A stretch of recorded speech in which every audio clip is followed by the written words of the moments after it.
काका, ये धारा 370 क्या है? धारा 370 क्या है ये जानने के लिए 42 साल पीछे जाना होगा बेटा। अंग्रेजों ने टू नेशन थियरी के तहत हिंदुस्तान के दो टुकड़े कर दिए, एक हिंदुस्तान और पाकिस्तान। पाकिस्तान की बहुत इच्छा थी कि जम्मू कश्मीर का विलीनीकरण पाकिस्तान में हो जाए, और राजा हरि सिंह चाहते थे कि कश्मीर एक स्वतंत्र देश रहे। वो न हिंदुस्तान में विलीन होना चाहते थे न पाकिस्तान में, और तब पाकिस्तान ने खूनी खेल खेला। अक्टूबर 1947 में पठानी कबायलियों को जम्मू कश्मीर के खिलाफ उकसाया, कश्मीरी पंडितों का कत्लेआम करवाया। ऐसे हालात देखकर राजा हरि सिंह ने घबराकर नेहरू जी से कहा, कृपा करके आप कश्मीर को बचा लीजिए। मैं ऐसे हालात में चाहता हूं कि कश्मीर का विलीनीकरण भारत में ही हो जाए, सेना भेजिए। लेकिन जब तक भारतीय सेना कश्मीर पहुंची बहुत देर हो चुकी थी। न जाने कितने कश्मीरी पंडितों का कत्लेआम हो चुका था। कश्मीर का 1/3 हिस्सा पठानी कबायलियों ने अपने कब्जे में कर लिया था। लेकिन अपनी इस नीच हरकत के बाद भी पाकिस्तान बाज नहीं आया। पठानी कबायलियों और भारतीय सेना के बीच युद्ध जारी रखा पाकिस्तान ने।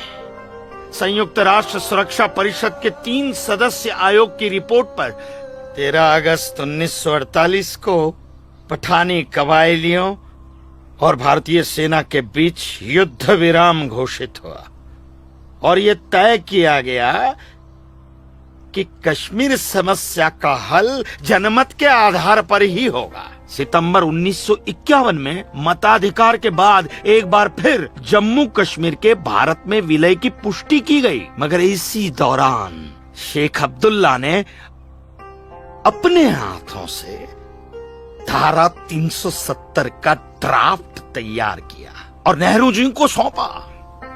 सरदार पटेल और आम्बेडकर साहब की मर्जी के खिलाफ 1952 में नेहरू जी ने इसे लागू भी कर दिया। इसी धारा 370 की वजह से नेहरू जी ने कश्मीर को एक ऐसा विशेष दर्जा दे दिया जिसमें जम्मू कश्मीर राज्य ने हिंदुस्तान से अपना एक अलग संविधान स्थापित कर लिया। इसी धारा 370 की वजह से हमारे हिंदुस्तान का राष्ट्र ध्वज अलग है और कश्मीर का भी ध्वज अलग। इसी धारा 370 की वजह से कश्मीर की कोई भी महिला यदि भारत के किसी भी अन्य राज्य के नागरिक के साथ शादी करती है तो उस महिला की नागरिकता समाप्त हो जाती है। लेकिन यदि वो महिला अगर किसी पाकिस्तानी नागरिक के साथ शादी करती है तो पाकिस्तानी नागरिक कश्मीर का नागरिक हो जाता है, हिंदुस्तान का नागरिक हो जाता है। इसी धारा 370 की वजह से भारत के किसी भी अन्य राज्य का नागरिक जम्मू कश्मीर में जमीन खरीद नहीं सकता, व्यापार नहीं कर सकता। लेकिन जम्मू कश्मीर का नागरिक भारत के किसी भी अन्य राज्य में जाकर अपना व्यापार कर सकता है, जमीन खरीद सकता है, कुछ भी कर सकता है।